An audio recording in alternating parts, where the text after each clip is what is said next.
গণপিটুনিতে যুবকের মৃত্যু আর সেই ঘটনাকে কেন্দ্র করে সামনে এলো তৃণমূলের কোন্দল। কাশেম সিদ্দিকী তৃণমূলের রাজ্য সাধারণ সম্পাদক, তিনি হুঁশিয়ারি দিলেন ক্যানিং পশ্চিমের বিধায়ক পরেশরাম দাসকে। পাল্টা দিতে ছাড়েননি পরেশরাম দাসও। এমএলএ বিরাট অন্যায় করেছেন, এই অন্যায় আগামী 26-এ তেনাকে ভুগতে হবে। এইসব দালালরাই সিপিএম এর তামাক খেয়ে, বিজেপির তামাক খেয়ে আমাদের দলকে খারাপ অবস্থায় পৌঁছে দেওয়ার জন্য দায়িত্ব নিয়েছে।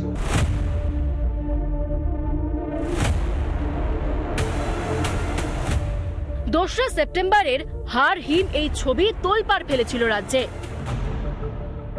তালদিতে চোর সন্দেহে পিটিয়ে খুন করা হয়েছিল এক যুবককে। পৈশাচিক সেই ঘটনার পরই গতকাল ক্যানিং থানায় যান তৃণমূলের রাজ্য সাধারণ সম্পাদক কাশেম সিদ্দিকী।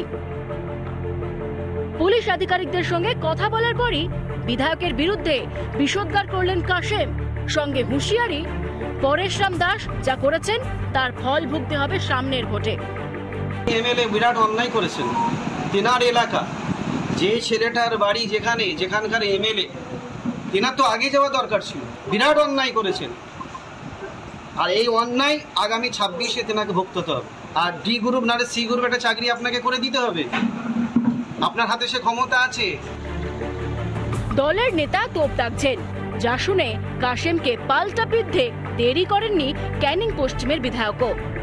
এতদিন আইএসএফ এর দালালি করতো, এখন এসে সে যদি আমার দলের হয়, সে আমাদের দলের বিরুদ্ধে বলছে 2026-এ মানুষ বুঝিয়ে দেবে। তার মানে বুঝতে হবে এই দালালগুলোকে ইমিডিয়েট দল থেকে দল না বের করে, তাহলে বুঝতে হবে এইসব দালালরাই সিপিএম এর তামাক খেয়ে, বিজেপির তামাক খেয়ে আমাদের দলকে খারাপ অবস্থায় পৌঁছে দেওয়ার জন্য দায়িত্ব নিয়েছে। সাংগঠনিক নেতার সঙ্গে বিধায়কের জোর তাল ঠোকাঠুকি, শাসকের গৃহযুদ্ধের সামনে আসতেই খোঁচা দিচ্ছে বিজেপিও। কাশেম সিদ্দিকীকে শওকত মোল্লা আজও পর্যন্ত নেতা বলে মেনে নিতে পারেনি। তাহলে গুরু যখন কাশেম সিদ্দিকীকে নেতা বলে মেনে নিতে পারছে না, তাহলে শিষ্য কি করে কাশেম সিদ্দিকীকে নেতা বলে মানবে? এদের মধ্যে এখন অস্তিত্ব রক্ষার লড়াই চলছে। কি হবে 26-এর ভোটে? বলবে কি কাশেমের ভবিষ্যৎবাণী? ভোটে ভরাডুবি হবেন পরেশরাম?